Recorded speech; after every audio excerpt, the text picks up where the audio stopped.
প্ৰৱেশিলা সভা মাজে ইন্দ্ৰাণী সখী আৰে লয়লাকে চলি যায় গজেন্দ্ৰ গামিনী আৰে লয়লাকে চলি যায় গজেন্দ্ৰ গামিনী আৰে কতো ধনে পাইলা গয়া সভা ভিতৰ আৰে ৰাম হৰি ৰাম হৰি বোলানীৰ তৰ আৰে ৰাম হৰি ৰাম হৰি বোলানীৰ তৰ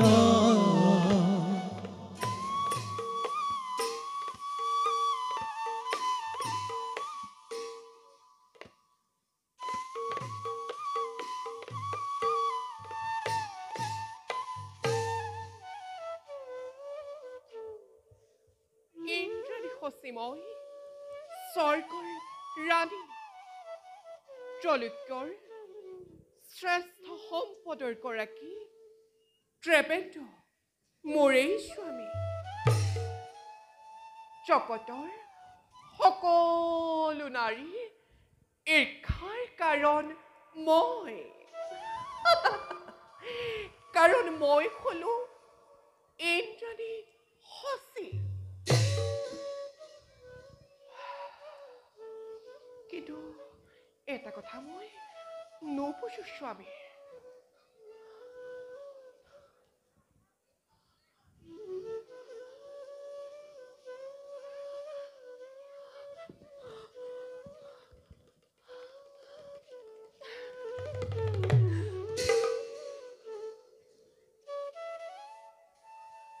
থাকোঁতে ইমান ৰূপৱতী সচি কিয় জানো স্বামী মোৰ অপেশ্বৰী যায় কাষ চাপি পুৰুষৰ একোকে নুবুজো মন অবলা নাৰীয়ে যাওঁ স্বামী মোৰ আহি পাব ৰাজসভাৰ পৰা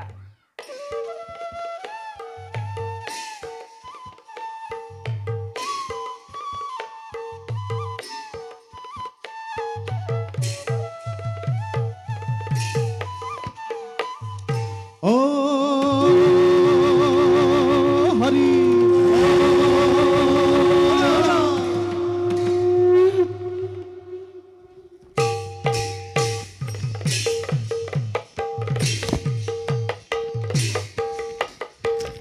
ও আৰে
ৰাখুৰ দৈত্যৰ ৰাজ সিংহাসনত অধিষ্ঠিত হুয়া দিন ধৰি নাই আজি পৰ্যন্ত নাপালো মই মনৰ শান্তি আদিতিৰ নন্দন হৌ কপতীয়া ইন্দ্ৰ কপত চালনাৰে হস্তগত কৰি অমৰাৱতীপুৰ দৈত্যক স্বৰ্গ সুখৰ পৰা কৰিছে বঞ্চিত যুগে যুগে যুগে যুগে বঞ্চিত কৰা স্বৰ্গ সুখৰ নলৌ যদিহে মই ইয়াৰ প্ৰতিহ আছে জানো যুক্তি মোৰ সিংহাসনত পোহৰ সঁচা কথা দাদা হয় দৈত্যৰ ঔৰসে জন্মিলো আমি দৈত্য কুল সেয়েহে নিজ অধম কুলত্বক বুলি খিনাই সেই কাপুৰুষ দেৱতাই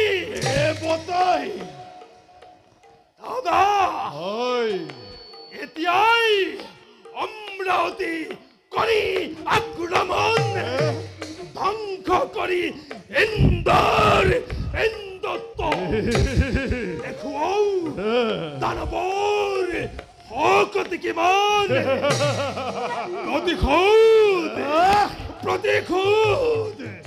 প্ৰতিশোধৰ স্পৃহা ৰণতিষ্ঠ বাহে মোৰ ঘনে ঘনে বলা দাদা এতিয়াই অমৰাৱতী কৰো শান্ত হুয়া ভাই বিনা প্ৰস্তুতিৰে কৰ যদি আমি স্বৰ্গ আক্ৰমণ বিপৰ্যয় মিলিব ভাগ্যত যোৱা ভাই প্ৰশিক্ষিত কৰে ৰাখা মোৰ বিপুল দৈত্য বাহিনী এখন বাবে ময়ো যাওঁ মহাদেৱক তুষ্ট কৰিবৰ বাবে কঠোৰ তপস্যাৰে তুষ্ট কৰি মহাদেৱক লভি লওঁ মই মনোমত বৰ তাৰ পাছত সম্ভালৰে কিপাতৰে স্বৰ্গপৰ ৰাখে দেবেন্দ্ৰ মহা প্ৰলয় মহা প্ৰলয় ঘোষণা কৰি অমৰাৱতীপুৰে খেদি প্ৰথম দেৱতা বটৰ ভিতৰে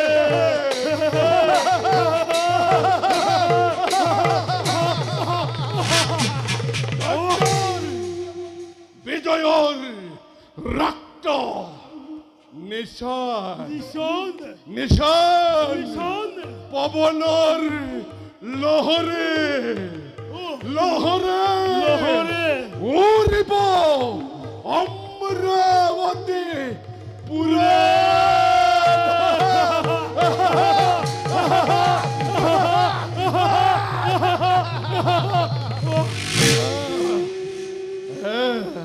কিন্তু দাদা যদিহে নিদিয়ে কিবই মনোমত বৰ তেতিয়া দাদা তেতিয়া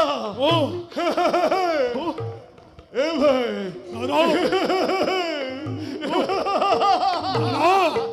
আছে যত শিৱৰ ভক্ত জগতৰ মাঝে আছে যত বিষ্ণুৰ ভক্ত বিষ্ণুৰ ভক্ত লক্ষ্যৰ ভিতৰে অ সকলোকে ধৰি আনি অ জ্বলন্ত অগ্নিত কৰিম। ভাই দাদা ইমানতো যদি মহাদেৱ তুষ্ট নহয় তেতিয়া দাদা তেতিয়া অ ব্ৰহ্মা ব্ৰহ্মা বিষ্ণু বিষ্ণু শিৱ শিৱ শিৱ শিৱ এই তিনিওকে তিনিওকে এই তিনিওকে ধৰি অ আনি বলি দি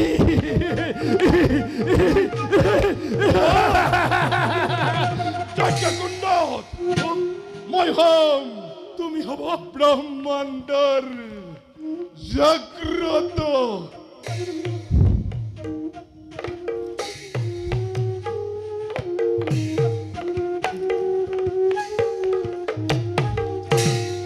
দাদা দাদা ঈশ্বৰ ঈশ্বৰ ঈশ্বৰ ঈশ্বৰ ঈশ্বৰ ঈশ্বৰ ঈশ্বৰ ঈশ্বৰ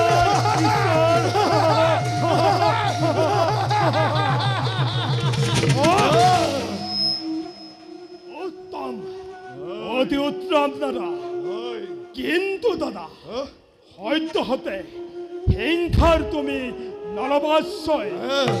জানো আমি ভালদৰে ভক্তিতে তুষ্ট হয় সেই ভঙুৱা শংকৰ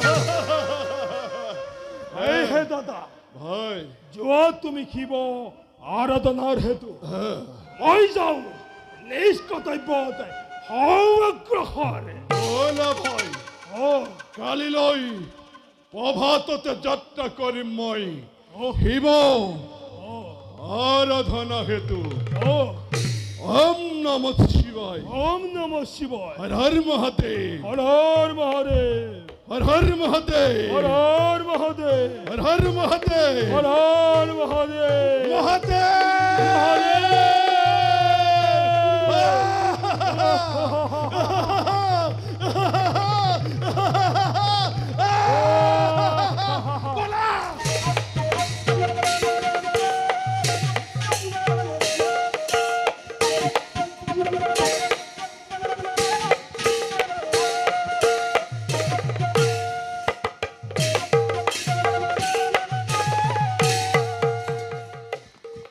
দেবেন্দ্ৰ দেবেন্দ্ৰ কোন তুমি প্ৰবেশ কৰি স্বৰ্গপুৰে এনে উচ্চস্বৰে ভংগ কৰিছা দেৱতাৰ শান্তি আৰু দেৱৰাজৰ প্ৰমোদ কক্ষত প্ৰৱেশ কৰাৰ অনুমতি কোনে দিলে তোমাক উচিত শাস্তি পাবা আজি তুমি এই দিকপালৰ হাতত বেশ কথা অস্ত্র ধরা প্রথমতে তোমাকে পরাস্ত করি তার পাছত সন্মুখীন হম মই দেবরাজ ইন্দ্রর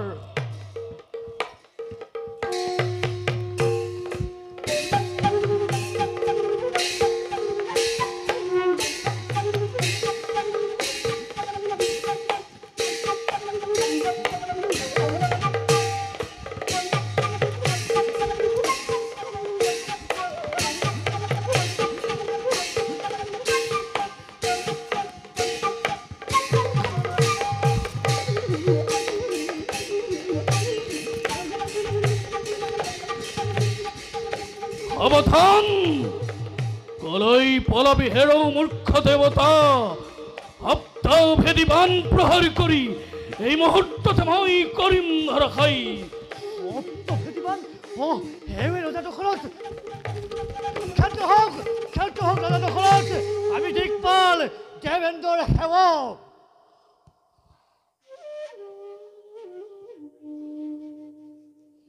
যোৱা যোৱা দিকপাল কবাগৈ দেবেন্দ্ৰ ৰৈ আছে দশৰথ তেওঁৰ সাক্ষাতৰ বাবে প্ৰলয়ৰ সংহাৰ মূৰ্তি ধৰি আহিছে দশৰথ মুহূৰ্ততে সাৰখাৰ কৰি দিব এই অমৰাৱতীপুৰ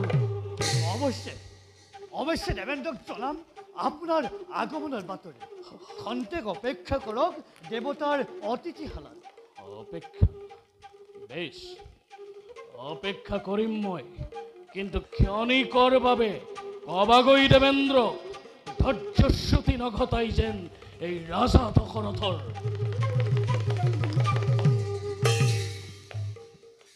যাও, শিক্ষী দেবেন্দ্ৰক জনাও ৰাজা দশৰথৰ আগমনৰ বাতৰি, নহ'লে দশৰথ নামৰ এক প্ৰচণ্ড বিপৰ্যয় ধুমুহাই স্বৰ্গপুৰ কৰিব ধ্বংস।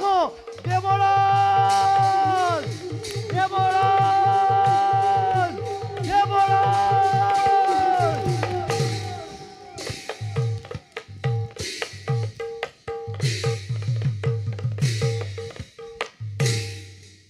রাজকার্য নৈমিত্তিক ব্যস্ততার হেতু অবহন্ন দেবরাজ হাসি উপভোগ করি অপেশ্বরের মনোরম নৃত্যকীর্তি প্রাণে হাসি পতার ওপর ভাগব বনাতে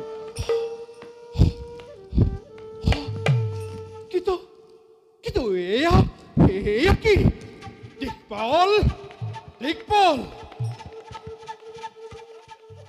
এইবোৰ কি হৈছে দিকপাল? দেৱৰাজ! মূৰ্খৰ দৰে আচৰণ নকৰিবা দিকপাল। অপৰাহ্ন বেলাহি হল উপস্থিতি আৰু অদ্যাপি মোৰ প্ৰমোদ কক্ষতে গন্ধৰ্বগণৰ সতে অপেশ্বৰাগণৰ নাই দেখা দেখি তুমি হেন দিকপাল থাকোঁতে সেওকে সিহঁতৰ ইমান সাহ হ'ল কেনেকৈ দেৱৰাজক উপেক্ষিলে অপেশ্বৰী কৰে? দেৱৰাজ, তেওঁলোকৰ নাই অপৰাধ। আপোনাৰ মনোৰঞ্জনৰ কৰোঁতে ব্যৱস্থা আগমিলে স্বৰ্গপুৰে দশৰথ অযোধ্যা নিপতি। বৰ্তমান অপেক্ষাৰত তেওঁ দেৱতাৰ অতিথিশালাত আপোনাৰ সাক্ষাতৰ বাবে তেওঁ জনাইছে প্ৰাৰ্থনা।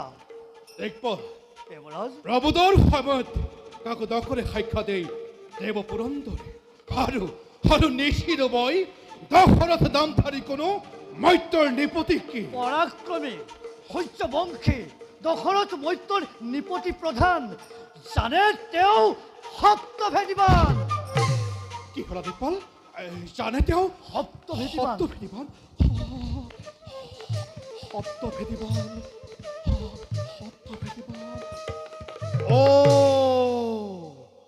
এতিয়া মোৰ পৰিচয়পদত অজৰ পুত্ৰ অযোধ্যা দেৱতী মহাপৰাক্ৰমী সেই ৰাজা দশৰথ, তাকেনো তুমি ইমান স্পষ্টভাৱে নকৰা কিয় দিকপাল? বোলা দিকপাল, এদিক্ষণে যাওঁ আমি দশৰথৰ সাক্ষাতৰ হেতু।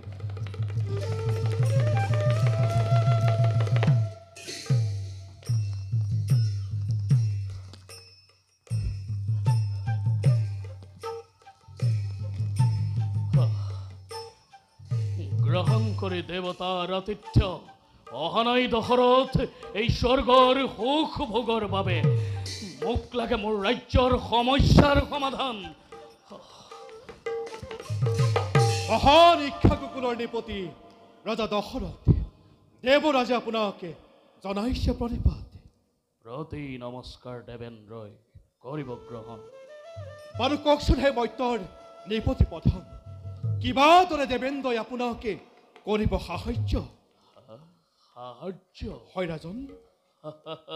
ৰাজন, শুনক দেৱৰাজ, দেৱতাৰ সাহায্য মোৰ নাই প্ৰয়োজন। ৰাজন, মাত্ৰ আপুনি মোক কওক, কিবা হেতু আপোনাৰ অধীনস্থ মেঘগণে পঞ্চবৰ্ষে বৃষ্টিপাত কৰা নাই মোৰ অযোধ্যা ৰাজ্যত? শুনক ৰাজন, আজি জলৰ অভাৱত, আজি অন্নৰ অভাৱত মোৰ ৰাজ্যৰ দক্ষিণ প্ৰান্তৰ প্ৰজাগণে ভুঞ্জিছে নিকাৰ। শুনক ৰাজন, দেশান্তৰ হ'বলৈ কৰিছে আৰম্ভ।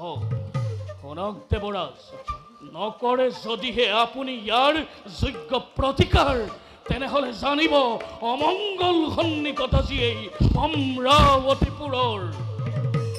যথাৰ্থতে ক্ৰোধে স্বাভাৱিক আপোনাৰ, কিন্তু হে মৈত্ৰৰ নিপতি প্ৰধান, এই ক্ষেত্ৰত দেবেন্দ্ৰই বিনয়েৰে নিজৰ নৈক্ষমতা কৰিছোঁ স্বীকাৰ। ৰোহিণী নক্ষত্ৰত গ্ৰহপতি শনিৰ পূৰ্ণ দৃষ্টি হেতু বৃষ্টিপাত কৰা নে মেঘকণে আপোনাৰ ৰাজ্যত?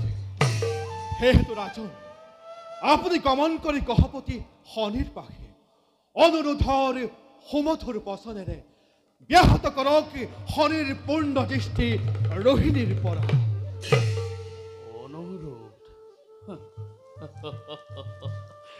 অনুৰোধ নকৰে এই ৰাজা দশৰথে।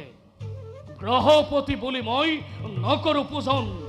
দবাহুত আছে মোৰ অপাৰ শক্তি। আছে ৰাজন। পৰাজিব পাৰো শনি দেৱতাক মই সন্মুখ ৰণত। নিশ্চয় ৰাজন। বাৰু ৰাজন এবে মই মাগিছো বিদায়। এতিক্ষণে সাক্ষাৎ কৰোগৈ গ্ৰহপতি শনি। যাওক ৰাজন।